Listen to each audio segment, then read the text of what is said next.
নমস্কার, ঠিক সন্ধ্যে ৬টা নিউজ 18 বাংলায় জেলা থেকে সরাসরি নিয়ে আপনাদের সঙ্গে রয়েছে আমি তমশ্রী। শুরুতেই সাগর দত্তের দিকে নজর রাখতে হবে, কারণ গতকাল থেকে সাগর দত্তের যে ছবি আমরা দেখছি, সাগর দত্তের গাফিলতিতে রোগী মৃত্যু, বিনা চিকিৎসায় রোগী মৃত্যুর অভিযোগ পরিবারের। শ্বাসকষ্ট নিয়ে সাগর দত্ত হাসপাতালে ভর্তি হন রঞ্জনা সাউ। পরিবারের অভিযোগ, চিকিৎসা পরিষেবা না পেয়ে মৃত্যু হয়েছে তার। এরপরেই উত্তপ্ত হয়ে ওঠে পরিস্থিতি।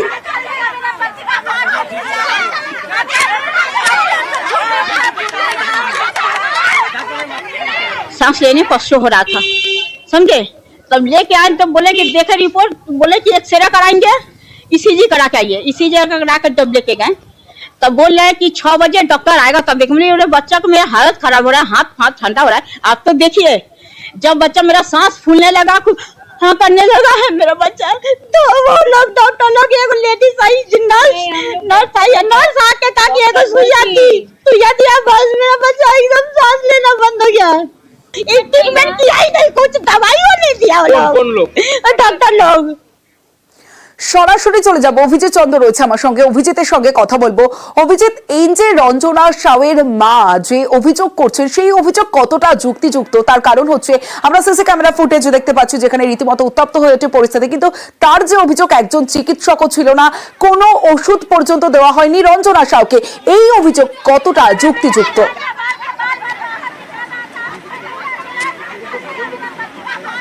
জুনিয়র ডাক্তাররা, অর্থাৎ এই কামারহাটি সাগর দত্ত মেডিকেল কলেজের জুনিয়র ডাক্তাররা, তাদের বক্তব্য এই যে রঞ্জনা সাউয়ের পরিবার, অর্থাৎ তার মা যে অভিযোগ করছেন, এই অভিযোগ শুধু রঞ্জনা সাউয়ের ক্ষেত্রে নয়, যে কোনো রোগীর মৃত্যু হলেই এইরকম অভিযোগগুলো উঠতে থাকে। কারণ স্বভাবতই সেই অভিযোগটা কোনো বাস্তবোচিত নয়, কারণ কোনো চিকিৎসক তারা পারে না যে রোগীকে ফেলে রাখতে। আমরা কথা বলবো এখানকার চিকিৎসকদের সঙ্গে, যে এই যে রোগিনী মারা গেছিলেন, তার মা বা তার পরিবার যে অভিযোগ করেছেন, সেই অভিযোগের কতটা যৌক্তিকতা আছে। আব্দুল আলী, কি বলবেন? রঞ্জনা সাউয়ের মা বলছেন যে সম্পূর্ণ ফেলে রাখা হয়েছিল তার মেয়েকে এবং কোনো রকম ওষুধ দেওয়া হয়নি। না, এটা সম্পূর্ণ ভিত্তিহীন। দেখুন, আমরা বুঝতে পারছি যে ওনার কতটা কষ্ট বা বেদনা হারানো, কারণ আমরাও হয়তো সেরকম ফিল করবো না, বাট যত আমরা অ্যাকচুয়ালি কি বলুন তো পেশেন্টের সাথে থাকি, তো মৃত্যুকে আমরা সবসময় সামনে দেখি, তো সুতরাং সেটাও আমাদের ভাবায়। একটা বাড়ির লোক আমরা যখন আর কি ডিক্লেয়ার করি যে সরি উনি নেই, উনি এক্সপায়ার করে গেছেন, আমাদের খুব দুঃখ হয়। আমরা বেশ, অভিজিৎ সঙ্গে থাকো। সরকারি হাসপাতালে রোগীর মৃত্যু, চিকিৎসায় গাফিলতির অভিযোগ উত্তাল সাগর দত্ত হাসপাতাল। আর ইতিমধ্যেই 4 জনের পুলিশ হেফাজতে নির্দেশ, কারণ ধৃত 4 জন।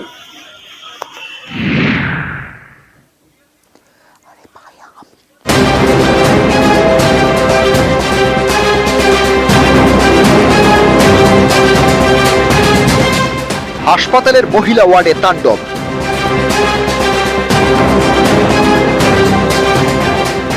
চিকিৎসক এবং স্বাস্থ্যকর্মীদের মারধর রোগীর পরিজনদের।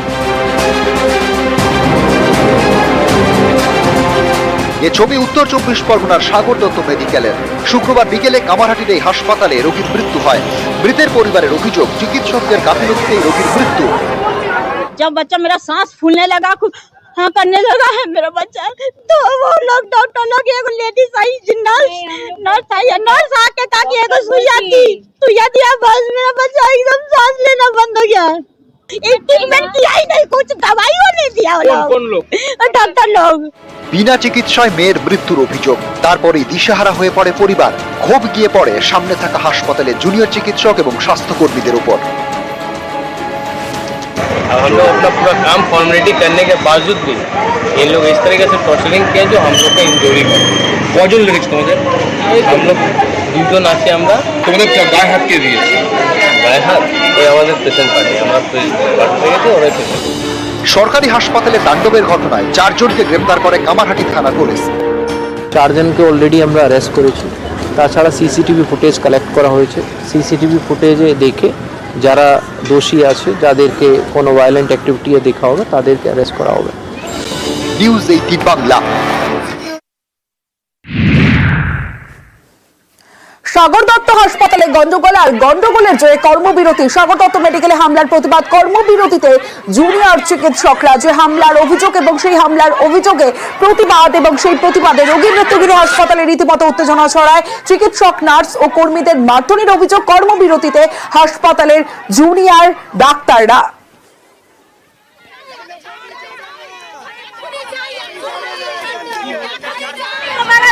রাত থেকেই প্রতিবাদে সামিল সাগর দত্তের অধ্যক্ষ। আর কর্মবিরতি চালিয়ে যাওয়ার সিদ্ধান্ত জুনিয়র চিকিৎসকদের। স্বাস্থ্য সচিব তিনি যান, সেখানে গিয়ে বৈঠক হয়, কথা হয়, কিন্তু তারপরেও তারা তাদের সিদ্ধান্তে কি অনড় রয়েছেন, কি ডিসিশন নেওয়া হয়েছে অবশ্যই জানবো। তার আগে সেখানে নারায়ণ স্বরূপ নিগম তিনি যান, তাদের সঙ্গে কথা বলেন সাগর দত্ত মেডিকেলে গিয়ে।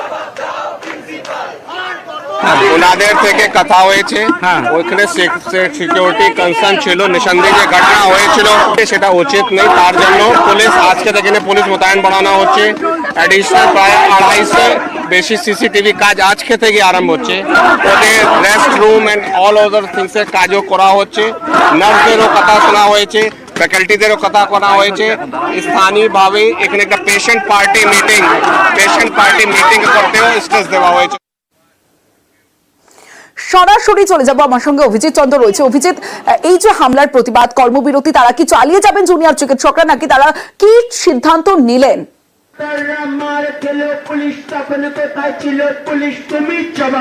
এখনো পর্যন্ত তারা কর্মবিরতি চালিয়ে যাচ্ছে তমশ্রী, এবং গতকাল রাত থেকেই জুনিয়র ডাক্তাররা এমার্জেন্সি, আউটডোর, ইনডোর সমস্ত পরিষেবাই বন্ধ করে দিয়েছেন এবং তারা কোথাওই কাজ করছেন না। এবং তার সঙ্গে ট্রেনি নার্সরা তারাও কাজ বন্ধ করে দিয়েছেন। ফলে স্বভাবতই পরিষেবা অত্যন্তই ব্যাহত হচ্ছেন, বহু রোগী ফিরে যাচ্ছেন। তবে জুনিয়র ডাক্তাররা, আন্দোলনকারীরা তারা যেটা বলছেন যে তারা এখন আলোচনা করছেন আরজিকর হাসপাতাল সহ কলকাতার বিভিন্ন মেডিকেল কলেজ থেকে West Bengal junior doctors front তাদের নেতৃত্বরা এসেছেন, তাদের সঙ্গে তারা আলোচনা করছেন এবং তারপরে তারা কর্মবিরতি নিয়ে সিদ্ধান্ত নেবেন। তবে মনে করা হচ্ছে এই কর্মবিরতি অন্তত পক্ষে আজ তো চলবেই, আগামীকালও কতক্ষণ চলবে সেটা এখনো বলা বাহুল্য। তবে এই কর্মবিরতি এখনো পর্যন্ত অব্যাহত এবং জুনিয়র ডাক্তাররা তারা কাজ বন্ধ রেখেছেন এবং এইভাবে আন্দোলন চলছে। তারা স্লোগানিং চালাচ্ছেন এবং তারা বারবার করে বলছেন যে নো সেফটি, নো ডিউটি, এবং নিরাপত্তা নিয়ে যে প্রতিশ্রুতি, সেই প্রতিশ্রুতি যদি পালন না করা হয় তবে অর্থাৎ অভিজিৎ, যতক্ষণ না তারা সঠিক নিরাপত্তা পাবেন ততক্ষণ তারা এই কর্মবিরতি চালিয়ে যাবেন, এমনটাই জানাচ্ছেন জুনিয়র চিকিৎসকরা।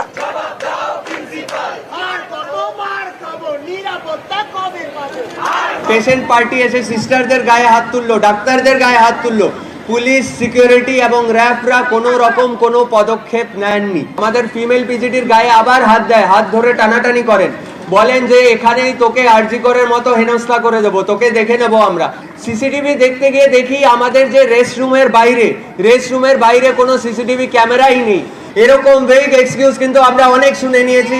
এগুলোর এগেনস্টে পদক্ষেপ না হলে আমরা কিন্তু কেউ ময়দান ছেড়ে যাব না, আমরা কিন্তু আমাদের কর্মবিরতি কন্টিনিউ করব। মৌখিক প্রতিশ্রুতি শুধু পেয়েছি, ওনাদের তরফ থেকে রিটেন মিনিটস এখন অবধি কোনো পাইনি। আমরা রিটেন মিনিটস না পাওয়া অবধি আমরা কিন্তু এখানেই বসে থাকবো, আমরা ময়দান ছেড়ে যাব না। গন্ডগোল সাগর দত্ত হাসপাতালে, আর সেই গন্ডগোলের জোরে কর্মবিরতিতে জুনিয়র চিকিৎসকরা। রোগী মৃত্যুগৃহে রীতিমতো উত্তেজনা ছড়ায়। সিসি ক্যামেরা ফুটেজ দেখছেন, এই সিসি ক্যামেরা ফুটেজ দেখেই 4 জনকে ইতিমধ্যে গ্রেফতার করেছে পুলিশ। আর প্রতিবাদে সামিল সাগর দত্তের অধ্যক্ষও রয়েছেন। আর সাগর দত্ত যে জুনিয়র চিকিৎসকরা তারা কর্মবিরতির ডাক দিয়েছেন, তাদের পাশে আরজিকরের জুনিয়র চিকিৎসকরা। এবং তার আগে অলোক রাজরিয়া, ব্যারাকপুর পুলিশ কমিশনারেটের কমিশনার, তিনি পৌঁছে যান এবং তিনি জানান যে 4 জনকে গ্রেফতার করা হয়েছে সিসি ক্যামেরা ফুটেজ থেকে। তারা আশ্বস্ত করছেন যথাযথ ব্যবস্থা নেওয়া হবে প্রত্যেকের বিরুদ্ধে। অলরেডি আমরা এখানে সিকিউরিটি অডিট করা হয়েছে, অনেক ইস্যুস উপরে অলরেডি কাজ হয়েছে। গতকালে একটা ঘটনা হয়েছে, তার উপরে পুলিশ যথেষ্ট অ্যাকশন নিয়েছে, ইমিডিয়েটলি ইন্টারভিন করা হয়েছিল। 4 জনকে অলরেডি আমরা অ্যারেস্ট করেছি। তাছাড়া সিসিটিভি ফুটেজ কালেক্ট করা হয়েছে, সিসিটিভি ফুটেজে দেখে যারা দোষী আছে, যাদেরকে কোনো ভায়োলেন্ট অ্যাক্টিভিটি দেখা হবে তাদেরকে অ্যারেস্ট করা হবে। রুলস অ্যান্ড রেগুলেশনস যেটা আমরা এসওপি বলি, সেটা আমরা এখানকার যারা অ্যাডমিনিস্ট্রেশনে আছেন ওনাকে রিকোয়েস্ট করেছি, ওনারা ওই এসওপি একবার লে ডাউন করলে অ্যাক্সেস কন্ট্রোল কে কোথায় কত পর্যন্ত যাবে সেটা সুনির্দিষ্ট করলে ওটা হেল্প হবে।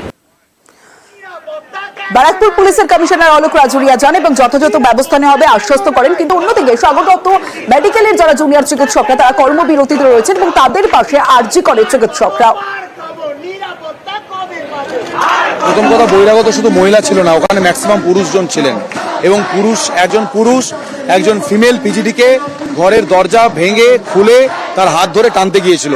এত কিছুর পরেও এই পেশেন্টের বাড়ির লোক গ্রাউন্ড ফ্লোর থেকে 4 তলায় কি করে পৌঁছয়, কি করে সিকিউরিটি ল্যাপস করে পৌঁছয়, সেই কোশ্চেনও কিন্তু থেকে যাচ্ছে এখনো। তাহলে পুলিশ কি বরাবর নীরব দর্শকের ভূমিকাই পালন করবে?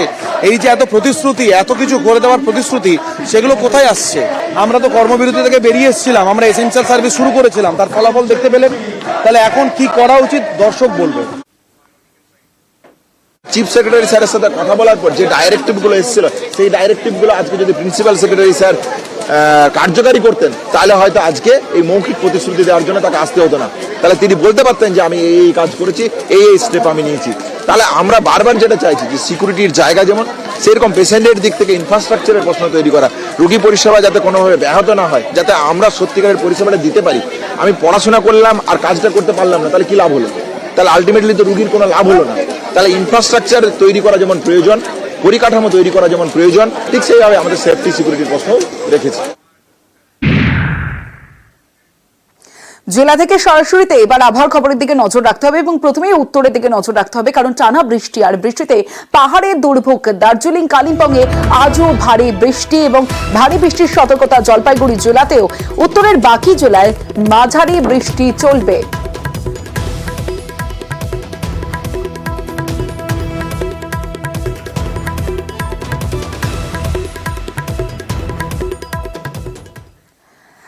টানা বৃষ্টির জেরে বিপত্তি, পাহাড়ে একাধিক জায়গায় ধস। দার্জিলিং এ ধসের জেরে দুর্ভোগ।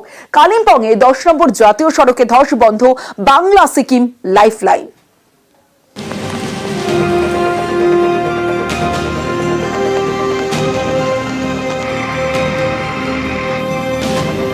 বুধবার থেকে লাগাতার বৃষ্টি, এর জেরেই বিপত্তি। ধস নেমেছে পাহাড়ের রাস্তায়। বাংলা সিকিম লাইফলাইন 10 নম্বর জাতীয় সড়ক। শনিবারও কালিম্পংয়ে রাস্তার জায়গায় জায়গায় ধস নামে। মিল্লি বাজারের কাছে ধস। এদিনই চিত্রে এবং তিস্তা বাজারের মাঝে ধস নামে। শুক্রবার ধস নামে কালিম্পংয়ের বিরিকধারা এবং অন্ধেরিঝোড়ায়। শনিবার অন্ধেরিঝোড়ায় ধস সারানোর কাজ করে পূর্ত দফতর। এখানে রাস্তার গা ঘেঁষে বইছে তিস্তা। বিভিন্ন জায়গায় ধসের জেরে 10 নম্বর জাতীয় সড়ক বন্ধ, ঘুরপথে চলছে যাতায়াত। দার্জিলিং এর লোয়ার সোনাদা, শনিবার সকালে এখানে আচমকা ধস নামে, বাড়ি ভাঙে। এ বাড়ির বাসিন্দাদের সরানো হয় নিরাপদ জায়গায়। টানা বৃষ্টির জেরে ধস নামে দার্জিলিং এর লেবংকার্ট রোডে। ধস সরানোর কাজ শুরু করে প্রশাসন। নাগাড়ে বৃষ্টি, শুক্রবার দার্জিলিং এর সিংমারির কাছে ধস নামে, বন্ধ হয়ে যায় যাতায়াত। তড়ি ঘড়ি ধস সারানোর কাজ শুরু করে প্রশাসন। ধস সরানোর পর এই রাস্তায় শুরু হয় যাতায়াত। নিউজ 18 বাংলা।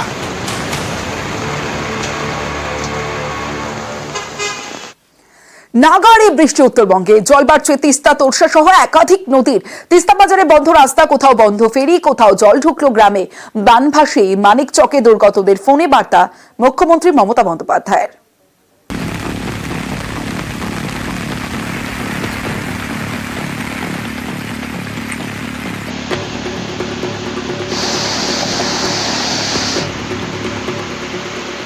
গঙ্গা ও ফুলোহারে জল বেড়ে বিপত্তি। জলবন্দী মালদার মানিকচকের ভূতনি গোপালপুরের বিস্তীর্ণ এলাকা। এদিন বানভাসী গোপালপুরে যান মন্ত্রী ফিরহাদ হাকিম। মন্ত্রীর মোবাইলে ফোন মুখ্যমন্ত্রীর। দুর্গতদের বার্তা দিলেন মুখ্যমন্ত্রী মমতা বন্দ্যোপাধ্যায়।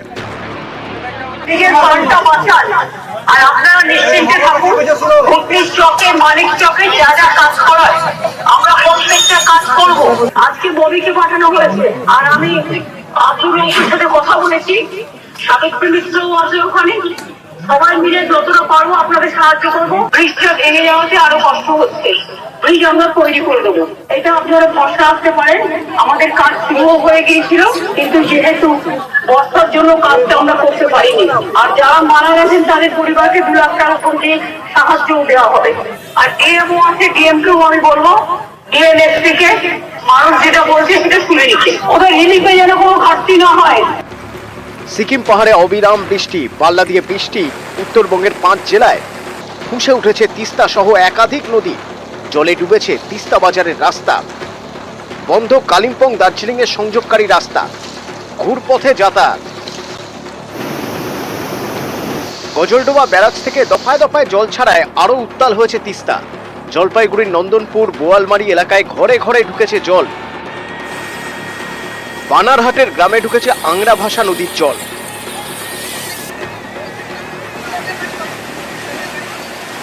গ্রামে জল ঢুকছে? হ্যাঁ ঢুকতেছে, এই যে পাড়ার লোকে অনেক জল ঢুকে গেছে।